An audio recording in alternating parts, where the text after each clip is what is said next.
Uma reviravolta inesperada.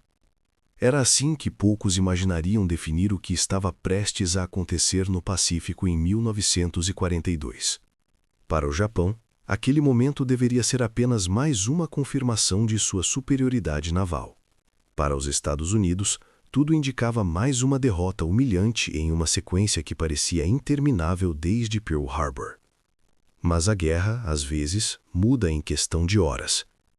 Após meses de vitórias rápidas e aparentemente fáceis, o Império Japonês acreditava ter encontrado a fórmula perfeita para dominar o Pacífico.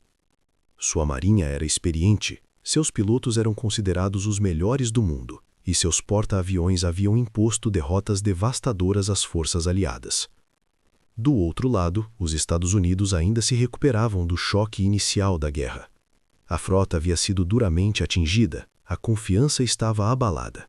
E muitos, inclusive dentro do alto comando japonês, viam os americanos como um adversário grande, mas lento, confuso e despreparado. Essa percepção moldou tudo o que viria a seguir.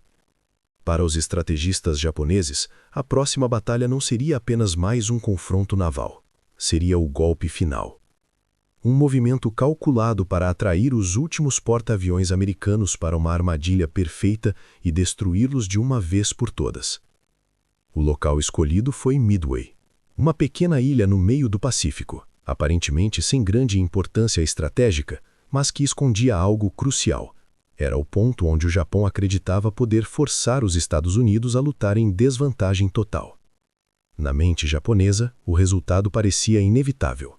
A vitória não era uma possibilidade, era uma certeza. O plano era elegante, complexo e, no papel, brilhante. Tão brilhante que talvez tenha sido esse o seu maior problema. A confiança era tamanha que poucos consideraram seriamente a chance de algo dar errado. Afinal, o que poderia sair errado contra um inimigo que, segundo eles, ainda estava aprendendo a lutar no mar? Enquanto isso, do lado americano, a situação parecia desesperadora. A Marinha dos Estados Unidos não tinha números superiores, não tinha pilotos mais experientes e não tinha a iniciativa estratégica. O que tinha era tempo curto e uma necessidade urgente de mudar o rumo da guerra. Era o tipo de cenário onde decisões desesperadas precisavam ser tomadas. O que os japoneses não sabiam, ou escolheram ignorar, era que a guerra já estava sendo travada muito antes dos primeiros aviões decolarem. Ela acontecia em salas silenciosas, entre mapas, códigos e mensagens interceptadas. Um tipo de batalha invisível, mas decisiva. E foi exatamente aí que a história começou a escapar do controle japonês. Midway não se tornaria famosa pelo tamanho da frota envolvida ou pela duração do combate. Ela entraria para a história por algo muito mais cruel. Mostrar como uma vitória considerada fácil pode se transformar em um desastre absoluto quando confiança demais encontra o inimigo certo no momento errado. Em poucas horas, decisões tomadas meses antes seriam postas à prova. Estratégias consideradas infalíveis seriam expostas, e uma marinha que parecia invencível descobriria, da forma mais dura possível, que a guerra não perdoa a arrogância. Para os Estados Unidos, Midway representava uma aposta arriscada, uma tentativa de virar a mesa antes que fosse tarde demais. Se falhassem, o caminho para a dominação japonesa no Pacífico estaria praticamente aberto. Para o Japão, era a chance de encerrar a guerra naval com um golpe definitivo. Uma vitória que entraria para os livros como prova de sua superioridade estratégica. Mas a história raramente segue o roteiro de quem acredita já ter vencido. O que aconteceu em Midway não foi apenas uma batalha. Foi um momento de ruptura. Um ponto em que o equilíbrio do Pacífico começou a mudar, quase sem que ninguém percebesse no início. E quando a fumaça finalmente se dissipou, o mundo veria que aquela vitória fácil havia se transformado em algo muito diferente. Algo que marcaria o início do declínio japonês na guerra. Uma reviravolta inesperada, no sentido mais cruel da palavra. Para entender por que Midway se transformou em uma das maiores derrotas do Japão, é preciso olhar com atenção para o plano que antecedeu a batalha. Ele não nasceu de improviso. Foi o resultado direto de uma sequência de vitórias que convenceu o alto comando japonês de que sua marinha havia alcançado um nível quase intocável de superioridade. Após Pearl Harbor, o Japão avançou rapidamente pelo Sudeste Asiático e pelo Pacífico. Bases caíam, frotas eram empurradas para trás e a imagem de invencibilidade da Marinha Imperial parecia se consolidar a cada nova operação. Esse sucesso criou uma confiança profunda, quase absoluta, de que os americanos não teriam capacidade de reagir de forma coordenada tão cedo. Essa percepção moldou a estratégia japonesa para Midway. O objetivo era simples na essência, mas extremamente ambicioso na execução: atrair os porta-aviões americanos para uma batalha decisiva e destruí-los de uma vez. Sem esses navios, os Estados Unidos ficariam incapazes de projetar poder no Pacífico por anos. Para isso, os japoneses decidiram atacar Midway, sabendo que os americanos se sentiriam obrigados a defendê-la. O ataque serviria como isca. Quando a frota americana surgisse, seria cercada e aniquilada por forças superiores. No papel, o plano parecia impecável. A Marinha Imperial dividiria suas forças em vários grupos. Haveria uma frota principal, porta-aviões de ataque, forças de distração e até uma operação secundária nas Ilhas Aleutas para confundir ainda mais o inimigo. A ideia era sobrecarregar a capacidade de reação americana. Mas essa complexidade escondia fragilidades sérias. Dividir forças em um ambiente onde a informação é limitada é sempre um risco. Comunicações podiam falhar, sincronização precisava ser perfeita, e qualquer atraso ou erro poderia comprometer todo o plano. Ainda assim, o comando japonês acreditava que sua superioridade compensaria esses riscos. Outro erro crítico foi a subestimação da inteligência americana. Os japoneses estavam convencidos de que seus códigos navais eram seguros. Acreditavam que os Estados Unidos não teriam como antecipar seus movimentos. Essa certeza foi fatal. Sem saber, os japoneses estavam enfrentando um inimigo que já havia decifrado partes importantes de suas comunicações. Isso permitiu aos americanos saber quando e onde o ataque ocorreria, além de estimar a composição da frota inimiga. Enquanto o Japão achava que estava preparando uma emboscada, na realidade estava caminhando para uma armadilha parcialmente revelada. Ainda assim, mesmo com sinais de risco, a liderança japonesa manteve o plano original. Alterá-lo significaria admitir incerteza, e, naquele momento, a cultura militar japonesa valorizava a confiança absoluta na estratégia escolhida. Essa rigidez se manifestou de várias formas. Uma delas foi a forma como os porta-aviões japoneses operavam. Seus convéses estavam organizados para ataques em massa, não para respostas rápidas e improvisadas. Reconfigurar armamentos exigia tempo, e tempo é um luxo raro em combate. Além disso, a doutrina japonesa priorizava o ataque inicial decisivo. Acreditava-se que o primeiro golpe definiria a batalha. Isso deixava pouco espaço para a adaptação caso algo saísse do planejado.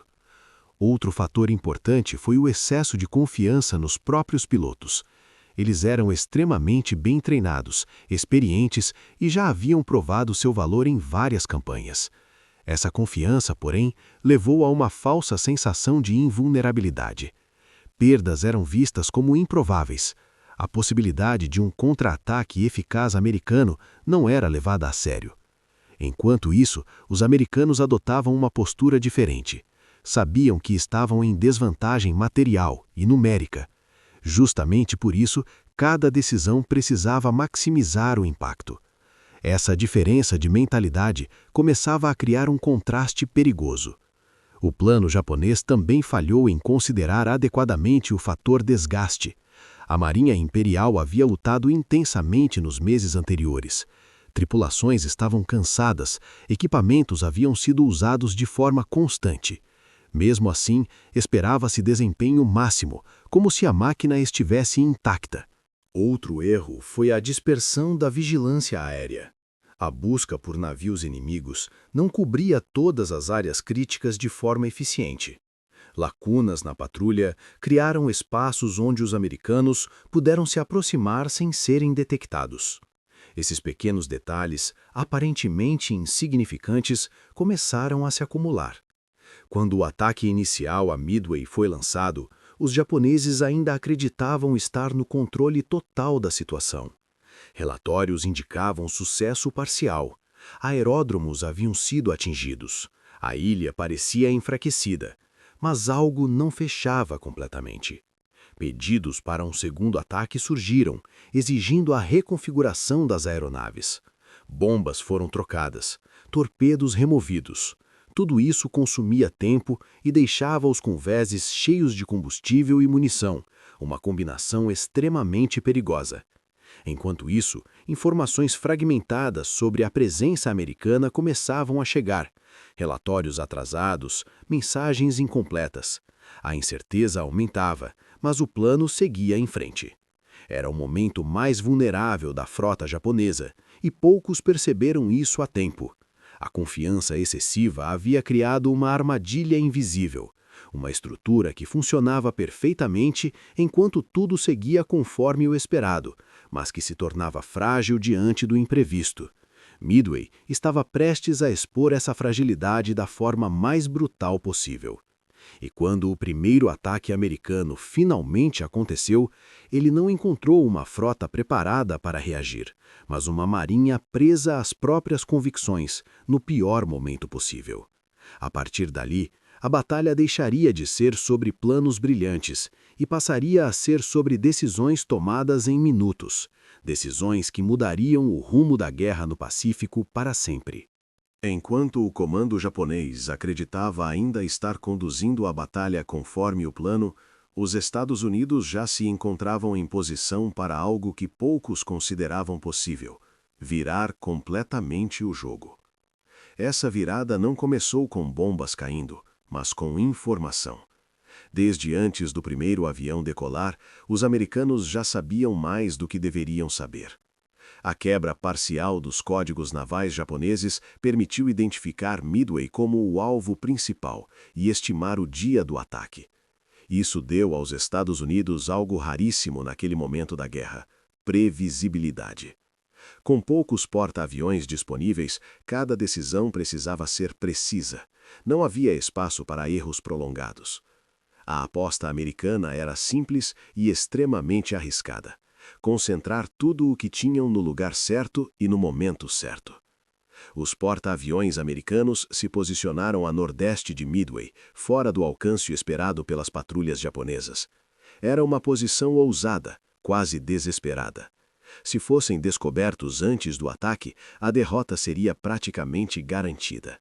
Mas eles não foram. Na manhã decisiva, os japoneses lançaram seu ataque contra a ilha, acreditando que a frota americana ainda estava distante. Aviões decolaram carregando bombas destinadas a alvos terrestres, não a navios. Isso definiria tudo o que viria depois. Quando os primeiros relatórios começaram a indicar a possível presença de navios inimigos, o comando japonês enfrentou um dilema crítico: manter a configuração atual e concluir o ataque à ilha, ou rearmar as aeronaves para um ataque naval imediato. Essa decisão, aparentemente técnica, custou minutos preciosos. A reconfiguração começou, bombas foram retiradas, torpedos trazidos. Aeronaves foram movimentadas em convéses apertados. Combustível estava exposto, munição espalhada. Os porta-aviões japoneses estavam, naquele instante, no ponto máximo de vulnerabilidade. Enquanto isso, os americanos já estavam no ar. O primeiro contato não foi perfeito, pelo contrário. Esquadrões de torpedeiros americanos avançaram praticamente sem cobertura adequada. Muitos foram abatidos antes mesmo de conseguirem lançar seus ataques. As perdas foram pesadas, quase devastadoras. À primeira vista, parecia mais um desastre americano. Mas esses ataques cumpriram um papel essencial. Forçaram os caças japoneses a voar baixo, longe de onde o verdadeiro perigo se aproximava. Eles mantiveram a defesa ocupada, consumiram combustível e desorganizaram a proteção aérea. Foi nesse momento que o acaso, combinado com preparação, mudou tudo. Bombardeiros de mergulho americanos, que haviam se perdido durante o voo, surgiram quase por acidente no ponto exato. Lá embaixo, encontraram os porta-aviões japoneses com convéses cheios, aeronaves armadas e praticamente sem defesa aérea eficaz naquele nível. Em questão de minutos, o impossível aconteceu. Bombas atingiram diretamente os porta-aviões Akagi, Kaga e Soryu. Explosões em cadeia transformaram navios de orgulho nacional em infernos flutuantes. Combustível incendiou, munição detonou. Tripulações lutaram contra o fogo, muitas vezes sem chance real de salvar as embarcações. A Marinha Imperial perdeu o controle da situação quase instantaneamente. A surpresa foi total, não apenas pelo ataque em si, mas pela precisão e pelo momento. Aquilo não fazia parte do roteiro japonês. Não estava previsto, não havia resposta imediata pronta. O quarto porta-aviões japonês, Hiryu, conseguiu lançar contra-ataques e ainda causou danos sérios aos americanos, atingindo Yorktown. Por algumas horas, houve a sensação de que a batalha ainda poderia ser equilibrada, mas o padrão já havia mudado. Os americanos localizaram o Hiryu mais tarde e repetiram no golpe. Mais bombas, mais incêndios, mais perdas irreversíveis. Em um único dia, o Japão perdeu 4 porta-aviões de elite e, talvez mais importante, pilotos extremamente experientes. Homens que levaram anos para serem treinados e que não poderiam ser substituídos rapidamente. Essa perda humana foi tão grave quanto a material. Enquanto os americanos conseguiam treinar novos pilotos em ritmo acelerado, o Japão dependia de um sistema mais longo e rígido.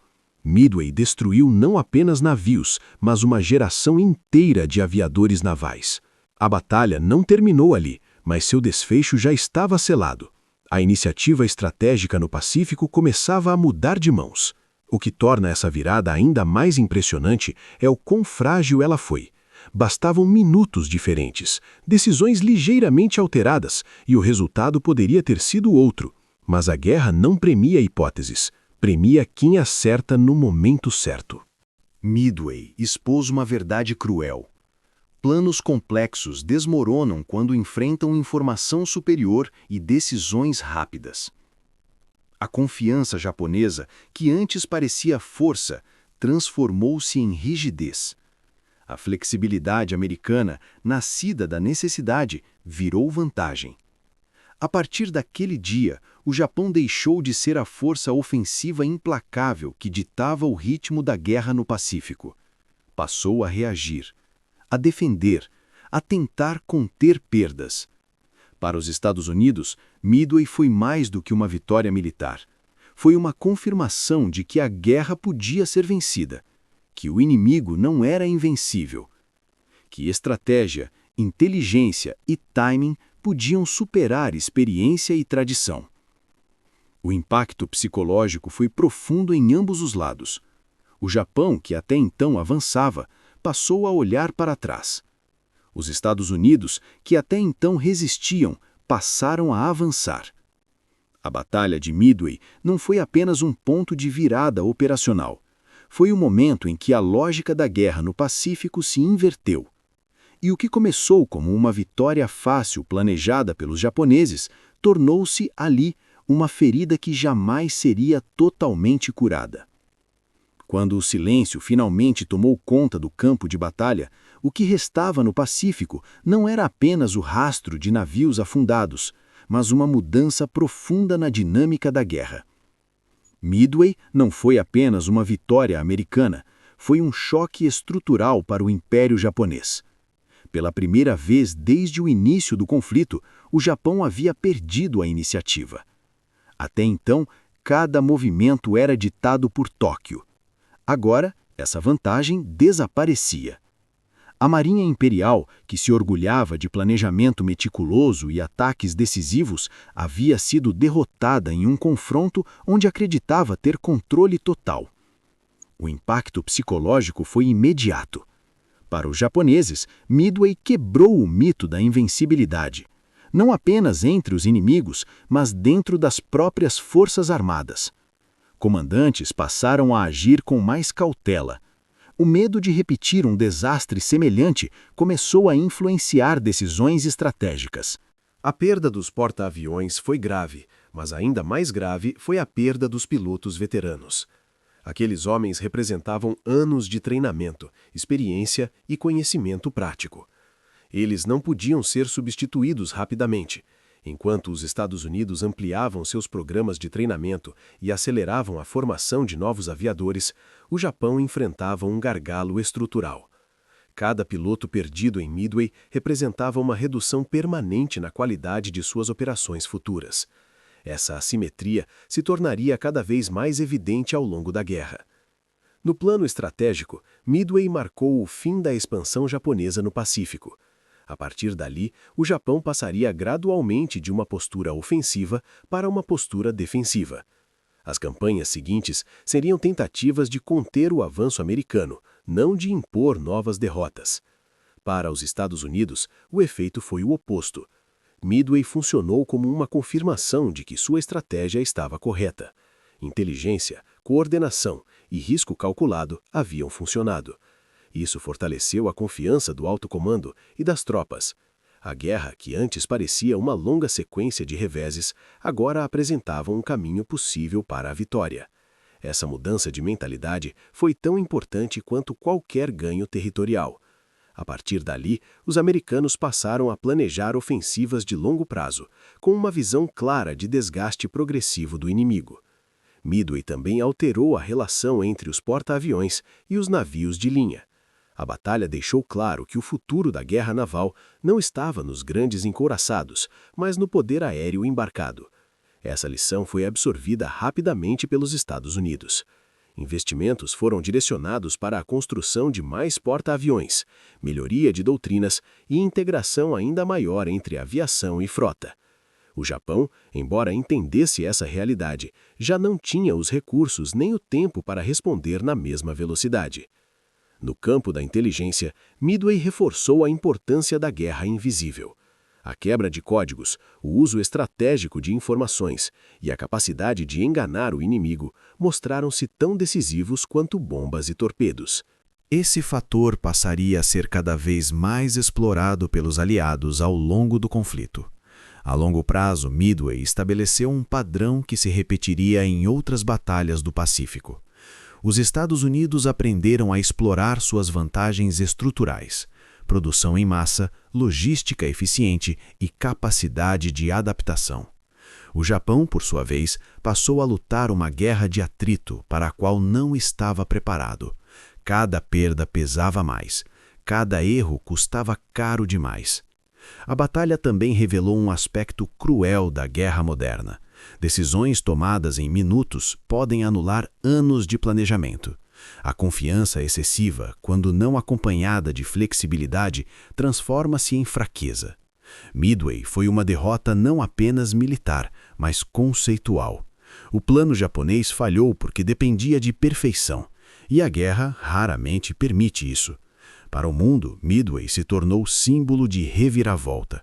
Um lembrete de que o equilíbrio de poder pode mudar rapidamente quando informação, timing e coragem se encontram. Décadas depois, historiadores ainda analisam aqueles eventos, tentando entender como uma batalha aparentemente desigual produziu um resultado tão decisivo. A resposta não está em um único fator, mas na convergência de vários deles. Foi a inteligência que antecipou o inimigo.